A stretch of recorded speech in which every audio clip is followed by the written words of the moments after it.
بسم الله. إن الحمد لله نحمده ونستعينه ونستغفره ونعوذ بالله من شرور أنفسنا وسيئات أعمالنا. من يهده الله فلا مضل له ومن يضلل فلا هادي له. أشهد أن لا إله إلا الله وحده لا شريك له وأشهد أن محمدًا عبده ورسوله صلى الله عليه. قال الله تعالى في القرآن العظيم بعد أعوذ بالله من الشيطان الرجيم: يا أيها الذين آمنوا اتقوا الله حق تقاته ولا تموتن إلا وأنتم مسلمون. وقال: يا أيها الناس اتقوا ربكم الذي خلقكم من نفس واحدة وخلق منها زوجها وبث منهما رجالا كثيرا ونساء واتقوا الله الذي تساءلون به والأرحام إن الله كان عليكم رقيبا. وقال: يا أيها الذين آمنوا اتقوا الله وقولوا قولا سديدا يصلح لكم أعمالكم ويغفر لكم ذنوبكم ومن يطع الله ورسوله فقد فاز فوزا عظيما. أما بعد، فإن أصدق الحديث كتاب الله وخير هدي محمد صلى الله عليه وسلم وشر الأمور محدثاتها فإن كل محدثة بدعة وكل بدعة ضلالة وكل ضلالة في النار. أعزني الله وإياكم من النار. أيها الناس اتقوا الله أوصيكم ونفسي بتقوى الله فقد فاز المتقون. Hari demi hari terus berlalu. Kita meninggalkan bulan Ramadan dengan berbagai macam hikmah yang bisa kita petik. Dan kita berharap setiap amal ibadah yang kita lakukan di bulan Ramadan diterima oleh Allah Subhanahu wa taala. Pada hari ini Ramadan telah meninggalkan beberapa hari. Kita melihat begitu banyak perubahan-perubahan yang kita lihat sekeliling kita. Dahulu di musim-musim Ramadan begitu banyak orang yang mentilawahkan Al-Quran, berpuasa, bersedekah. Namun hari demi hari hal tersebut mulai hilang. Kita tidak asing lagi melihat seseorang yang membawa mushaf-mushaf di kantor-kantor, di mobil-mobil di bulan Ramadan. Hari ini kian mulai menghilang kondisi tersebut. Untuk itu Allah Subhanahu wa taala mengingatkan kepada kita semua, ya ayyuhalladzina amanu taqullah, wahai orang-orang yang beriman, bertakwalah kalian kepada Allah haqqa tuqati, dengan sebenar-benarnya takwa. Wala tamutunna illa wa antum muslimun, dan janganlah kalian mati melainkan dalam keadaan muslim. Kita diperintah oleh Allah Subhanahu wa taala untuk terus berusaha meningkatkan diri kita, meraih ketakwaan kepada Allah, berusaha untuk menjadi seseorang yang bertakwa kepada Allah dimanapun kita berada, di bulan apapun kita hidup, tidak hanya di bulan Ramadan. Dan kita juga diingatkan oleh Allah agar jangan sampai kita wafat dalam keadaan selain Islam. Ma'asyiral muslimin rahimani wa rahimakumullah. Dari pelajaran-pelajaran yang kita dapatkan bulan Ramadan, bahwasanya bulan Ramadan adalah bulan diturunkannya Al-Quran. Begitu banyak kita melihat kaum muslimin membaca Al-Quran di setiap keadaan mereka, di berbagai tempat.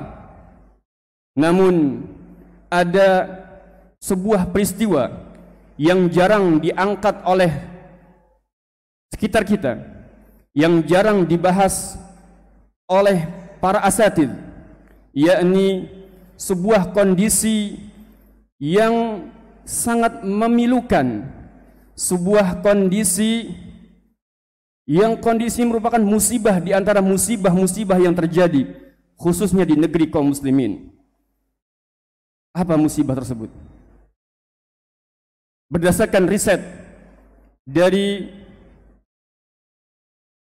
lembaga-lembaga yang terpercaya, dan MUI pun pernah mengatakan demikian, di antara musibah yang menimpa kaum muslimin di Indonesia dengan negeri berpenduduk muslim terbesar di dunia, 65% tidak bisa membaca Al-Quran. Allah musta'an. 65% penduduk muslim di Indonesia belum bisa membaca Al-Quran dengan benar. Kita perhatikan pada bulan Ramadan yang telah lalu, Al-Quran dibaca dengan speaker-speaker dan dikeraskan. Kita mendengar banyaknya lahan atau kesalahan-kesalahan yang dibaca oleh orang tersebut. Al-Quran dibaca oleh imam-imam di masjid-masjid ketika sholat tarawih. Begitu banyak kesalahan-kesalahan yang menunjukkan benarnya riset tersebut. Tidak hanya itu, suatu komunitas yang dikenal rajin ikut kajian pun banyak yang masih terjatuh ke dalam lahan dan tidak mau atau enggan untuk mempelajari Al-Quran. Mengapa demikian? Bukankah kita bersemangat untuk mempelajari bagaimana tata cara wudu yang benar sesuai dengan sunnah, bagaimana salat yang benar sesuai dengan sunnah, bagaimana umrah yang benar sesuai dengan sunnah? Maka mengapa kita tidak bersemangat untuk mempelajari bagaimana cara membaca Al-Quran yang sesuai dengan sunnah? Allah Subhanahu wa ta'ala memerintahkan kepada kita secara khusus kaum muslimin di dalam surah Al-Muzammil sebuah perintah, ya. Allah Subhanahu wa ta'ala berfirman, warattilil Qur'ana tartila, dan tartilkanlah Al-Quran dengan sebenar-benarnya tartil, dengan tartil yang terbaik. Warattilil Qur'ana tartila, dengan sebenar-benarnya tartil. Sudahkah kita memahami apa makna dari tartil? Kalau kita tidak memahami makna tersebut, lalu bagaimana selama ini kita mengamalkan perintah Allah dalam surah Al-Muzammil? Dan Nabi SAW di zaman beliau disebutkan dalam kitab Al-Talkhis, diriwayatkan oleh Al-Imam Hakim, bahwasanya Nabi SAW pernah mendengar seorang laki-laki yang membaca Al-Quran. Sami'an Nabi SAW rajulan faqara'a falahana. Nabi SAW pernah mendengarkan Al-Quran, pernah mendengar seseorang laki-laki membaca Al-Quran, lalu orang tersebut keliru di dalam membacanya. Maka Rasulullah SAW mengatakan, arsyidu akhakum, bimbinglah saudara kalian, bimbinglah saudara kalian. Ini menunjukkan bagaimana perhatian Nabi SAW, begitu juga para sahabat, tabi'in, tabi'ut tabi'in, yang mencela seseorang yang terjatuh ke dalam lahan dan memerintahkannya untuk perbaiki lagi bacaan Al-Quran kalian. Mengapa kita umatnya, wahai kaum muslimin, tidak bersemangat untuk mempelajari Al-Quran? Padahal Allah Subhanahu wa ta'ala pernah berfirman, warattil, tartilkanlah, warattil Qur'ana tartila. Disebutkan di dalam kitab An-Nashr fil Qira'atil Ashr, disebutkan oleh Ibnu Jazari, beliau mengatakan bahwa tartil, at-tartilu huwa tajwidul huruf wa ma'rifatul wukuf. Tartil adalah kita membaguskan setiap huruf-huruf hijaiyah. Disebutkan oleh para ulama tentang makna tajwid, yaitu ikhraju kulli harfin min makharijihi ma'itahu haqqahu wa mustahaqqahu min as-sifat, yakni mengeluarkan setiap huruf-huruf hijaiyah dari tempat keluarnya dan memberikan hak serta mustahak dari sifat-sifat tersebut. Kemudian wa ma'rifatul wukuf, dan kita wajib mengetahui di mana kita harus berhenti dan di mana kita harus memulainya. Ini mana tartil. Kemudian Dr. Raghib Al-Asfahani mengatakan di dalam kitabnya Al-Mufradat tentang makna tartil, irsalul kalimat minal fami bis-suhulah wastiqamah, yakni mengucapkan setiap kalimat-kalimat dengan ringan dan tepat. Bagaimana dengan keadaan-keadaan kita? Keadaan muslimin saat ini, ia tidak lagi memperdulikan bagaimana bacaan Al-Quran tersebut dibaca dengan benar.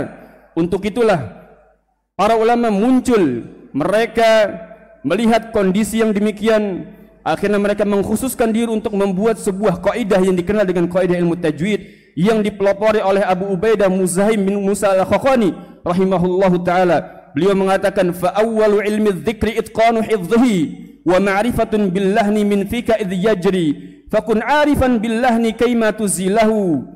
Lihat apa yang dikatakan oleh beliau, seorang pencetus ilmu tajwid, bahwasanya di zaman beliau, di zaman Khilafah Abbasiyah, banyak orang-orang yang tidak memperdulikan bagaimana bacaan itu dibaca dengan benar. Maka beliau mengatakan ilmu yang pertama kali yang wajib ditekuni oleh seseorang adalah menguatkan hafalannya dan memahami tentang lahan. Apa itu lahan? Ketika ia membaca Al-Quran. Lalu beliau mengatakan di bab tersebut, tidak ada uzur bagi mereka yang tidak memahami tentang lahan. Lihat, lalu muncullah ulama-ulama yang setelahnya yang membahas tentang permasalahan lahan. Permasalahan lahan dibagi menjadi dua. Ada lahan yang jali dan yang khafi. Dan para ulama telah mencela perkara-perkara yang ini, perkara lahan jali, bahwasanya lahan jali sepakat seluruhnya haram apabila ia disengaja. Nanti kita akan melihat bagaimana fatwa-fatwa dari para sahabat, fatwa-fatwa dari para ulama dari kalangan mutaqaddimin maupun mutaakhirin yang mencela seseorang yang terjatuh ke dalam lahan. Ma'asyiral muslimin rahimani wa rahimakumullah. Di antaranya apa yang disampaikan dikatakan oleh Umar bin Khattab radhiyallahu an. Beliau pernah mengatakan iqra'u wa la talhanu. Bacalah oleh kalian Al-Qur'an dan jangan terjatuh ke dalam lahan. Kemudian yang dikatakan, yang diriwayatkan oleh Ibnu Umar dan Ibnu Abbas radhiyallahu anhuma, bahwasanya mereka memukul anak-anak mereka yang terjatuh ke dalam lahan. Bahwasanya mereka memukul anak-anak mereka apabila terjatuh ke dalam lahan. Dan juga kebiasaan para guru-guru di Madinah. Guru-guru di Madinah ketika itu, mereka menghukum anak-anak yang terjatuh ke dalam lahan, yakni kesalahan jali maupun khafi. Dalam kesalahan jali, kesalahan yang fatal yang dapat mengubah makna, mengubah harakat, mengubah huruf, dipukul sebanyak 6 kali. Adapun kesalahan yang terjadi apabila salah dalam hafalan, dipukul sebanyak 1 kali. Lihat bagaimana perhatian dari Rasulullah, para sahabat dan tabi'in. Begitu perhatiannya mereka terhadap perkara Al-Quran, agar Al-Quran dibaca sebagaimana ia pertama kali diturunkan. Dan Ibnu Jazari rahimahullahu ta'ala pernah mengatakan dalam kitabnya Muqaddimah Jazariyah, beliau mengatakan wal akhdhu bit tajwidi hatmun lazimu man lam yujawwidil qur'ana athimu li'annahu bihil ilahu anzala wa hakadha minhu ilaina wasala. Membaca Al-Quran, mengamalkan Al-Quran dengan tajwid, hukumnya hatmun lazim, wajib, mesti. Man lam yujawwidil qur'ana athim, barang siapa yang sengaja tidak mentajwidkan bacaan Al-Qurannya maka ia berdosa. Li'annahu bihil ilahu anzala, karena dengan tajwid itu pula lah Al-Quran turunkan. Wa hakadha minhu ilaina wasala, dan tajwid dan Al-Quran sampai kepada kita pun dengan tajwid. Cara bacanya, tulisannya harus dibaca dengan sesuai dengan apa yang pertama kali diturunkan. Rasulullah SAW pernah mengatakan, yang diriwayatkan oleh Al-Imam Ibnu Khuzaimah, yang dirilis oleh Ibnu Jazari dalam kitabnya An-Nashr fil Qira'atil Ashr, innallaha yuhibbu ay yuqra'a hadzal Qur'an kama unzil. Sesungguhnya Allah itu mencintai apabila Al-Quran itu dibaca sebagaimana ia diturunkan. Allah Subhanahu wa taala berfirman dalam surah Al-Baqarah, alladzina atainahumul kitaba yatlunahu haqqa tilawati. Dan orang-orang yang diberikan Alkitab, mereka membaca Al-Quran, membacanya sebagaimana ia membacanya dengan sebenar-benar bacaan. Imam Ibnu Katsir rahimahullahu taala menukil perkataan Abdullah bin Mas'ud radhiyallahu an, menafsirkan tentang makna haqqat tilawati. Yang dimaksud dengan haqqat tilawati adalah ia menghalalkan apa yang dihalalkan dalam Al-Quran, mengharamkan apa yang diharamkan dalam Al-Quran, dan membacanya sebagaimana ia pertama kali turunkan, tidak menambah kalimat dan tidak merubah sedikit pun kalimat yang terdapat dalam kitab tersebut. Ini maknanya. Lihat bagaimana perhatian dari para ulama terdahulu maupun sekarang terhadap seseorang yang terjatuh ke dalam lahan. Al-Imam Hasan Al-Basri rahimahullahu ta'ala pernah dikatakan oleh beliau, imamuna yalhanu, imam kami terjatuh ke dalam lahan. Lalu Al-Imam Hasan Al-Basri mengatakan, akhiruhu, akhirkan dia, jangan suruh jadi imam, akhiruhu. Dan juga dikatakan oleh Al-Imam Sufyan Ats-Tsauri rahimahullahu ta'ala, Al-Imam Az-Zuhri rahimahullahu ta'ala pernah mengatakan, laula anna salata fi jama'ati fuddilat 'alal fardi ma salaitu wara'ahu. Kalau seandainya salat jamaah itu tidak lebih utama dari salat sendirian, niscaya aku tidak akan salat di belakang imam tersebut. Mengapa demikian? Karena imam tersebut terjatuh ke dalam lahan. Kaum muslimin, ma'asyiral muslimin rahimani wa rahimakumullah, maka hendaknya kita bersemangat untuk mempelajari Al-Qur'an, bersemangat agar kita terhindar dari lahan tatkala kita membaca Al-Qur'an. Aqulu qawli hadza wa astaghfirullah li wa lakum wa lisairil muslimina wal muslimat min kulli dhanb fastaghfiruhu innahu huwal ghafurur rahim.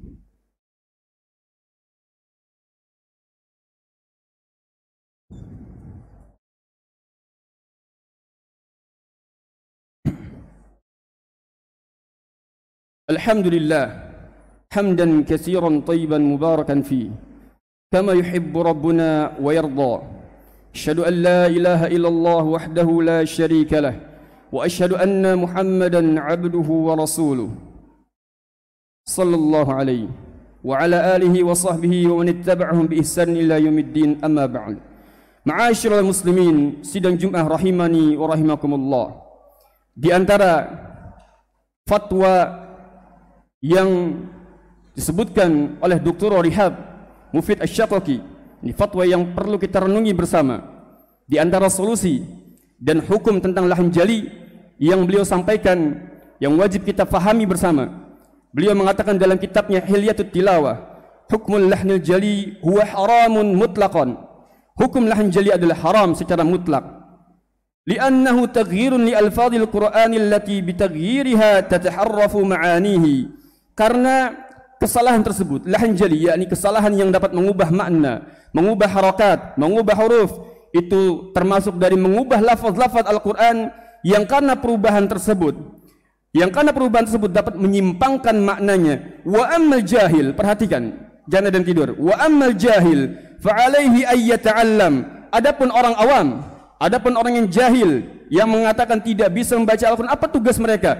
Beliau mengatakan wa ammal jahilu fa'alaihi ayyata'allam. Adapun orang jahil, orang yang awam, orang yang tidak membaca, orang yang tidak bisa membaca Al-Quran dengan benar, maka tugasnya adalah wajib baginya belajar hingga terbebas dari lahan jali.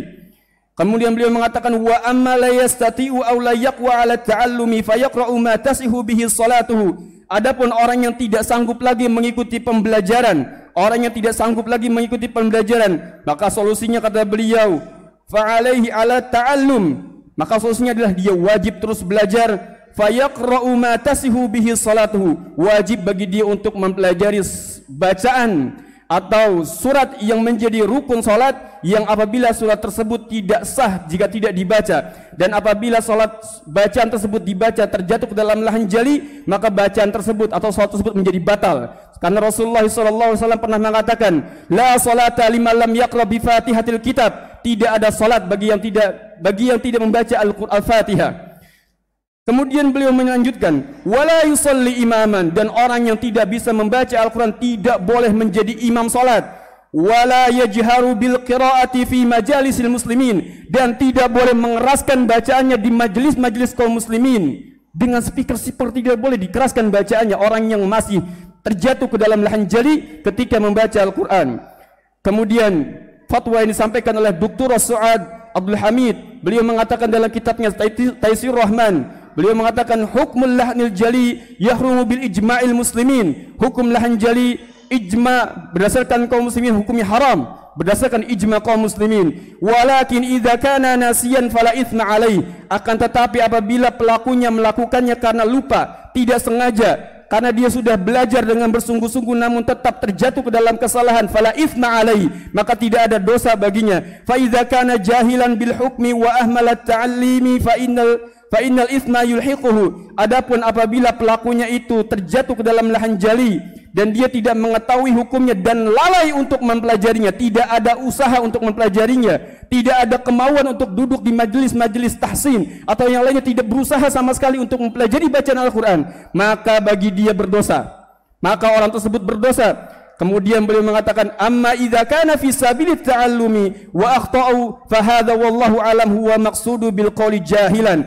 Adapun apabila pelakunya itu terjatuh ke dalam lahan jali, ia melakukannya dalam keadaan sedang belajar, maka inilah makna dari jahil. Makna dari jahil, kejahilan yang diuzur pelakunya, sebagaimana disebutkan oleh Ibnu Jazari dalam kitab An-Nashr fil Qiraatil Ashr. Beliau membagi 3 kelompok seseorang yang mengamalkan tajwid ketika membaca Al-Quran. Kelompok yang pertama yaitu muhsin ma'jur, orang yang sudah mahir di dalam membaca Al-Quran. Kemudian kelompok yang kedua yaitu musi asim, orang yang belum bisa membaca Al-Quran, terbata-bata di dalam membacanya, namun ia terjatuh ke dalam kesalahan, tidak dalam rangka sedang belajar, tidak ada kemauan dalam belajar, ia terjatuh ke dalam kesalahan, terjatuh ke dalam lahan jari, maka dia berdosa. Namun kelompok yang ketiga itu musi ma'zur, orang yang senantiasa belajar Al-Quran namun tidak bisa mencapai pada tingkatan mahir, dia terus berusaha dan terus berusaha namun tidak bisa-bisa, maka orang yang ketiga ini diuzur meskipun terjatuh ke dalam lahan jali. Lihat bagaimana keuntungan bagi seorang yang mempelajari Al-Quran, berbeda dengan seseorang yang tidak mempelajarinya, padahal lisannya sehat, waktunya ada, dan seterusnya. Bukan orang yang gagap, bukan orang yang memiliki uzur syar'i, ia tidak pernah berusaha untuk mempelajarinya, maka dia berdosa. Dan bagaimana apabila lahan jali terjatuh ke dalam surah Al-Fatihah di dalam salatnya? Al-Imam Asy-Syafi'i rahimahullahu taala pernah mengatakan dalam kitabnya Al-Um, wa in lahana fi ummil Qur'an lihanan yuhilul ma'na syai'in minha, maka apabila lahan tersebut, lahan jali terjatuh ke dalam ummul Quran, surah Al-Fatihah, kesalahan yang dapat mengubah makna, maka beliau mengatakan rahimahullahu taala, Al-Imam Syafi'i rahimahullah mengatakan, lam ara salatahu mujzi'atan anhu wala amman khalfahu. Apabila seseorang terjatuh ke dalam kesalahan di dalam baca Al-Quran, lahan jali dalam baca Al-Quran, dan kesalahannya tersebut dalam surah Al-Fatihah, maka Imam Syafi'i rahimahullah mengatakan, yang didukung oleh imam-imam yang lainnya, Al-Imam Malik, Al-Imam Ibnu Qudamah Al-Maqdisi, Ibnu Taimiyah rahimahullah, kemudian para imam-imam yang lainnya, jumhur para ulama mengatakan salatnya tidak sah. Salat tidak sah. Lam ara salatahu mujzi'atan anhu wala amman khalfahu, dan orang yang bermakmum dengannya, orang yang bermakmum di belakang orang yang terjatuh ke dalam lahan jali tatkala membaca Al-Fatihah, tidak sah salatnya. Kemudian beliau mengatakan, wa in lahana fi ghairiha karihtuhu. Adapun apabila kesalahannya tersebut selain Al-Fatihah, maka aku membencinya, hukumnya makruh. Dan Ibnu Taimiyah mengatakan dalam Majmu' Fatawa, wa amma man la yuqimu qira'atal Fatihati fa yusalli khalfahu, dan adapun seseorang yang tidak mampu membaca Al-Fatihah dengan benar, tidak mampu menegakkan bacaan Al-Fatihah dengan benar, maka janganlah salat di belakangnya, illa man huwa mithluhu, kecuali orang yang semisal dengannya, dalam rangka dan dengan catatan ia masih sedang belajar. Kaum muslimin rahimani rahimakumullah, maka hendaknya kita bersemangat untuk mempelajarinya. Bersemangat, carilah guru yang bisa membimbing kita untuk bisa membaca Al-Quran dengan benar.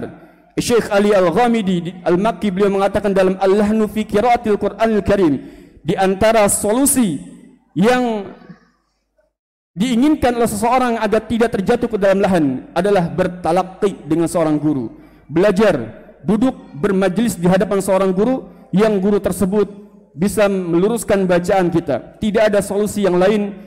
Yang pertama beliau sebutkan adalah talaqi, dan yang lainnya Syekh Ali Al-Ghamidi mengatakan yang pertama adalah pertolongan Allah. Selama kita bertalaqi, jangan lupa meminta pertolongan kepada Allah, karena semua khazanah ilmu hanyalah milik Allah. Kemudian sehat anggota badannya, sehat anggota badan dari sisi pengucapan. Demikian, semoga yang tidak mampu membaca Al-Quran di tahun ini, di Ramadan ini, tidak bisa membaca dengan benar, semoga di tahun-tahun berikutnya, semoga di Ramadan berikutnya kita bisa membaca Al-Quran dengan benar, terhindar dari lahan jali maupun lahan khafi. Innallaha wa malaikatahu yusalluna 'alan nabi ya ayyuhalladzina amanu sallu 'alaihi wasallimu taslima. Allahumma salli 'ala Muhammad wa 'ala ali Muhammad kama sallaita 'ala Ibrahim wa 'ala ali Ibrahim innaka Hamidum Majid.